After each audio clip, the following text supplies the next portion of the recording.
She ran. Her shoes slipped on wet concrete, her breath tearing out of her chest as headlights streaked across the parking lot. Maya didn't look back. She couldn't. The sound of boots slapping pavement behind her was close enough to feel. Maya, Derek's voice cracked through the night. You think you can hide from me? Her phone was dead. Her hands were shaking. Her son was hiding 2 rows away, curled behind a delivery van like she told him, like she promised. Stay there, no matter what. She veered left, then right, heart pounding so loud it drowned everything else. A black car idled near the exit. Engine running, windows tinted dark, expensive, wrong, everything about it screamed don't. Maya yanked the back door open and threw herself inside. Please, she gasped. Please don't scream. I'll get out. Just give me a second. Silence. The car smelled like leather and something clean and cold. The door was still open. Her whole body shook as she dragged it shut with a soft click. In the front seat, a man sat perfectly still. Maya, Derek shouted again, I can see you. Her eyes flew to the window. His shadow moved closer.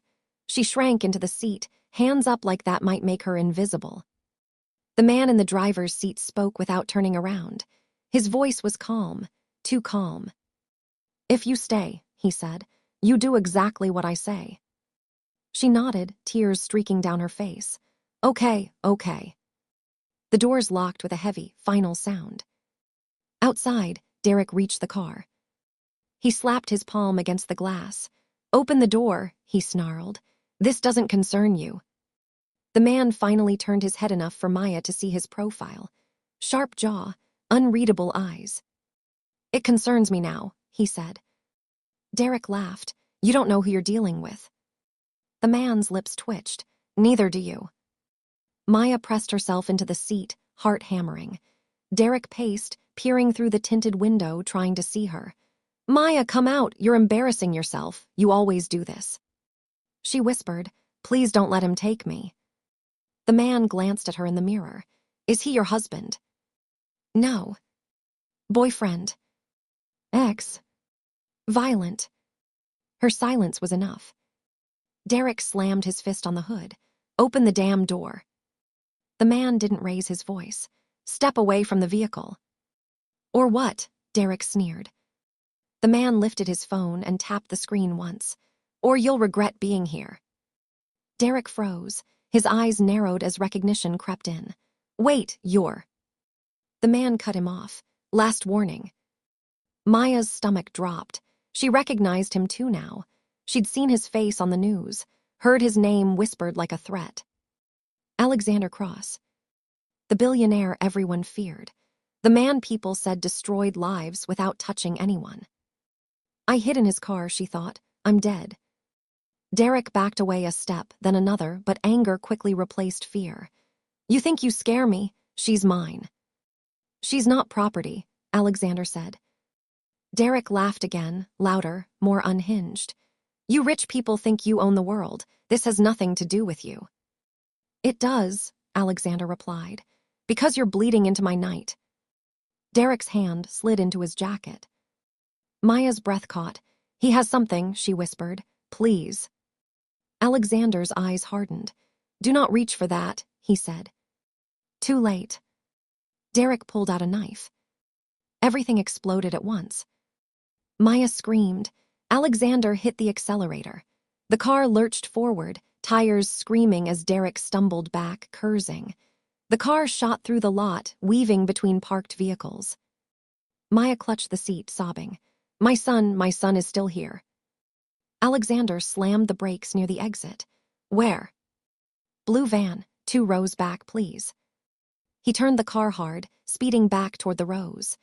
Derek reappeared in the mirror, running, shouting, knife flashing. Stay down, Alexander ordered. Maya ducked as the car skidded to a stop beside the van.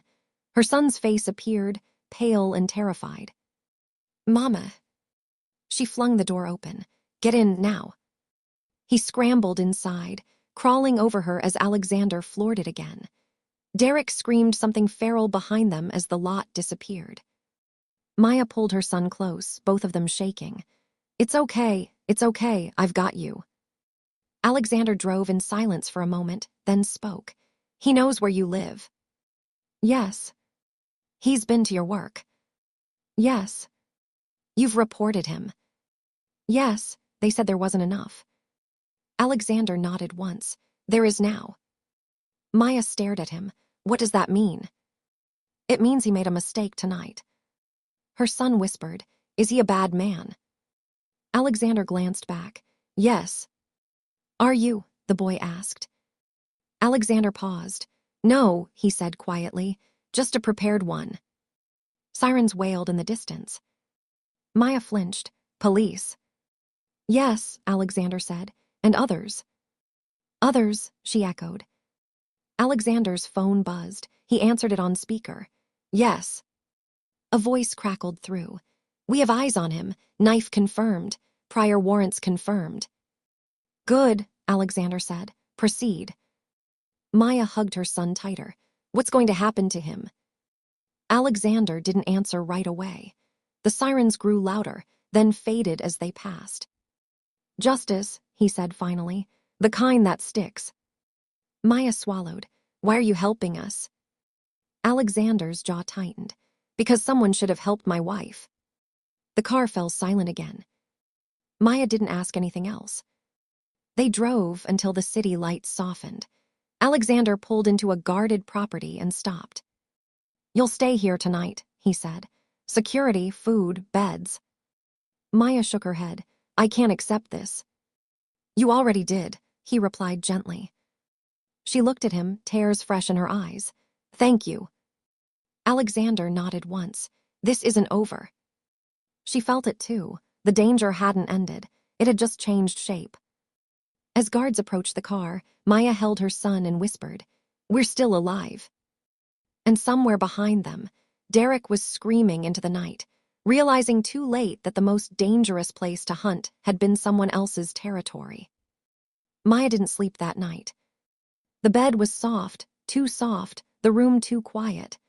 Every time she closed her eyes, she saw Derek's face pressed against the car window, his mouth twisted with rage, his hand sliding into his jacket. She sat up, heart racing. Her son, Noah, slept curled beside her, finally calm after hours of trembling. She brushed his hair back gently, then stared at the door, half expecting it to burst open. A knock came instead. She jumped. It's me, Alexander's voice said from the other side. May I come in? She hesitated, then nodded even though he couldn't see it. Yes. He stepped inside, no jacket now, just a plain dark shirt. He didn't look like the man from the news here. No cameras, no headlines, just tired. They caught him, Alexander said. Maya's breath caught Derek. Yes. Her hands clenched the sheets. Is he? Alive, Alexander said, and charged multiple counts, weapon possession, stalking, violation of parole, assault. Maya covered her mouth. A sob slipped out before she could stop it. It's real, she whispered. He can't just walk free again. Alexander shook his head. Not this time. She broke down then. Quiet at first, then shaking, years of fear spilling out all at once. Alexander didn't touch her. He just stayed, giving her space to fall apart. After a moment, she whispered, Why didn't anyone help me before? Alexander looked away. Because the system reacts late, and monsters learn to hide in the gaps. Noah stirred. Mama. I'm here, she said quickly, wiping her face. Alexander crouched slightly so he was at the child's eye level. You did well tonight, he said. Noah frowned. I was scared. So was your mother, Alexander replied, and she was brave anyway. Noah considered that. You're the car man. Alexander gave a small smile. Yes. Are we safe now? Alexander met Maya's eyes. Yes. The word felt fragile, but it landed. The next morning, the news broke. Maya watched from the TV in the common room as Derek's mugshot flashed across the screen. The anchor's voice was clinical, detached, nothing like the terror he'd ruled her life with. Suspect apprehended late last night. Other women in the shelter watched too, Some nodded knowingly, some cried. One of them leaned toward Maya. "Is that him?" Maya nodded. "Yes." The woman squeezed her hand. "I'm glad he messed with the wrong person." Maya almost laughed at the understatement. Alexander didn't appear again that day, or the next. She stayed at the property for a week under tight security. Lawyers came, social workers, people who spoke calmly and wrote things down and actually followed through. For the first time, doors stayed locked because they were meant to protect her, not trap her. One afternoon, she found Alexander standing outside, looking over the city. "You're leaving soon," he said without turning. "Yes." "Good." She stepped beside him. "Will I see you again?" "Unlikely." She nodded, strangely disappointed. "I never thanked you properly." "You did," he said, "by surviving." She studied him. "You said something about your wife." Alexander's jaw tightened. He didn't stop her. "She ran," he said quietly. "Not fast enough." Maya swallowed. "I'm sorry." "So am I," he replied. They stood in silence. Finally, Alexander said, "There's a foundation downtown. It helps women disappear when they need to. New identities, legal support, housing." Maya's eyes widened. "Disappear." "Safely," he corrected. "You don't have to take it, but it's there." She nodded slowly. "I want to help, not just hide." A faint smile crossed his face. "I thought you might." Months passed. Derek didn't get bail. More charges surfaced. Other women came forward. His name became a warning instead of a threat. Maya and Noah moved into a small apartment near the foundation. She worked there part-time at first, answering phones, holding hands, telling women, "You're not crazy. You're not weak." At night, she still jumped at sudden noises. Healing wasn't instant. It was messy, slow. But it was real.